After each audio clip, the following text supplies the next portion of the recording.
Hi, it's been a long couple of weeks, but a lot of the work that I've had to do is over, and I think I can finally start to relax. But let's get back to talking about what we're talking about for the class. Now, I've been putting up some examples of mise en scène and montage, or edited work. Those examples will hopefully give you an idea of what the difference is. Now, the important thing to keep in mind is you can't do serious filmmaking without both. Mise en scène, which means basically how the frame itself is composed, how the image itself works, is pretty critical. And of course you need that as the basis to develop a frame to begin with. Montage, which in English we tend to call editing, also has to be used because you have physical limitations in the length of a camera roll. Typical camera back in the good old days can only hold about 10 minutes. So even though that's gone, you still have to do some kind of editing, some kind of cutting back and forth. So you really can't have one without the other. Now, if we were to get deeply into some film theory and film criticism, we'd start to talk about all the different kinds of montage and all the different kinds of mise en scène, and we get really bogged down into a great deal of detailed theory. I think the one thing you need to know that is when you're a practicing filmmaker, you don't get that bogged down in theory. Just as you as a native German speaker don't think of German grammar when you're using it. You just use the grammar. And in film, the use of editing and the use of mise en scène is kind of like, for people once they start actually doing it for a living, kind of like speaking. It's not that big a deal. And it's something where a lot of your decisions aren't made consciously based on theoretical concerns. And I think that's important to realize, that when you're proficient in something, you don't necessarily think about it all that much. Same thing with driving a car. If you actually had to think about driving a car, you probably wouldn't be able to drive a car. So when we start talking about practicing artists like Hitchcock, it's important to know why this stuff works. And it's important to know that you need it and to understand how it works. But we're not going to get really into the deep Eisensteinian massage theories or any of that. We're going to try to keep it on a pretty practical level. Let's start with mise en scène. It's probably the easiest thing. It's how you compose a frame. Back in the good old days when Edison and Lumiere were making films, it was pretty easy to do mise en scène. You just put the camera up and put everyone in front of it and started filming. By the time you get to the classical period of film, which is the 1930s and later, mise en scène had developed into a really important kind of language. I'm giving you a couple of clips that show how it works pretty well. The best uses of mise en scène, in terms of the theoretical understanding of it, were the Italian neorealists. The reason for that is that neorealism wanted to try to be as realistic as possible, and some of the critics around neorealism, like Sabatini, and in France, André Bazin, saw it as being an ethical kind of thing. They thought it was a better reflection of reality. They thought it was more honest. Now, if you think about it, there's something to that. Things actually happen in the frame like they do in the Jean-Claude Van Damme video. They happen in the frame. Today, when we have a lot of the digital techniques, of course, that's not necessarily the case. But if you go back to the 1940s and 1950s, when movies like Bicycle Thief were made, it was real. And if you look at the clip from Bicycle Thief, one of the important things to realize is that the construction of the shots with things within the frame, such as the father, the bicycle, relatively long shot, the crowds, it does give you a different sense than if you were to use editing. I mean, you could, of course, have shown a close-up of the father, close-up of the bicycle, close-up of the child, but it would be a different feeling. I think that one of the things the neorealists understood when they were making movies like Open City and making movies like Bicycle Thief is that having the longer shot with everything happening within the frame actually gave a sense of something different than you would have had if you used montage.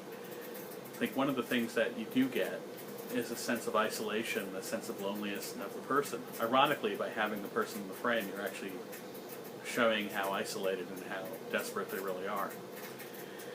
In the case of Jean-Claude Van Damme, which was just last year, 2014, it's more of an aesthetic stunt.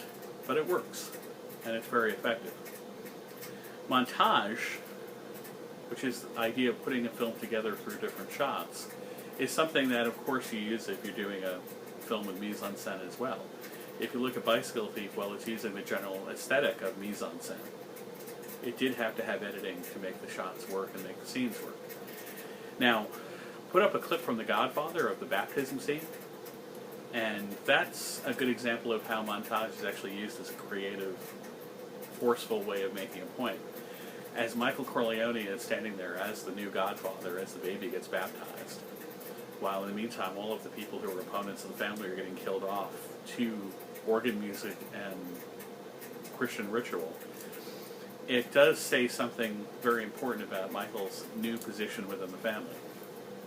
And it does, if anything, make it a much more chilling, much more horrific scene, because you know that baby is going to grow up into this family where violence is an accepted way of life. It's one of the best scenes ever shot. Included a couple of other scenes for you to look at. They're car chases. One of the car chases is funny from the Blues Brothers. The other car chase, of course, is... The other two car chases, of course, are not that funny. They're from two very serious movies, The French Connection and, I think, Bullet, with Steve McQueen, if I remember correctly. You couldn't do a car chase really effectively without montage. You get different points of view. And one of the things they do, which they also did in the Godfather shot, is a parallel montage, where, for instance, in The French Connection, stuff is happening on the train, stuff is happening in the car, stuff is happening on the streets. If you notice in the French Connection clip, they have a little baby carriage going by, which is kind of a homage to Sergei Eisenstein, because one of his favorite scenes actually had a baby carriage in it, which we'll look at later on, I hope. Now, both of them have to work together. If they don't work together, you don't have a film.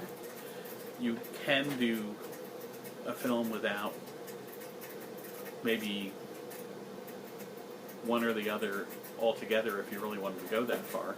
Hitchcock made a movie called Rope that was completely one shot.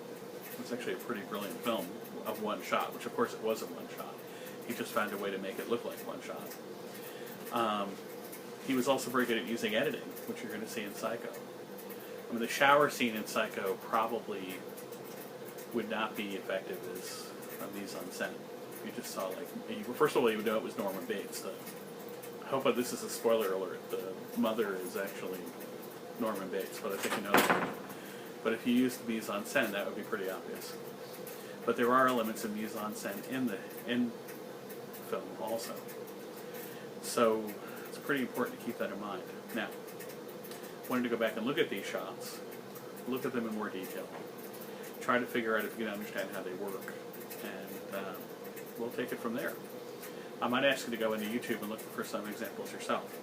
I'm going to close with one other thing, which is another good example of how to understand mise en scène, which is the Marx Brothers. The Marx Brothers were brilliant comedians for their time. They came out early in the sound era. They were a pretty good mix of slapstick and physical comedy along with verbal comedy. But when you watch the Marx Brothers clips, notice something. The performances work because they're happening together. You could have used editing to do these scenes, and there actually are some cuts there, but a good part of the appeal and the drama and the excitement of the Marx Brothers is that stuff happens in the same frame. People respond to each other and react to each other. They have a certain amount of space to move around and get things done. So, could you have made a Marx Brothers comedy with heavy montage? Probably not. If you go back and look at situation comedies, comedy TV shows, montage doesn't tend to work that well. It's a little too heavy-handed. And it also doesn't allow people to react to each other that well. So it's pretty important to keep in mind you have both techniques. And they're pretty much the key of how filmmaking is made. Stuff within the shot, stuff put together. Now, one thing before we go, Robert De Niro liked the video. I don't know. I think you probably saw it. I didn't think it was all that great, but he cried. I made Robert De Niro cry. I guess that's a good thing. We made $1 million, too. So I'll have more videos coming up during the week, and I'll talk to you soon. Bye.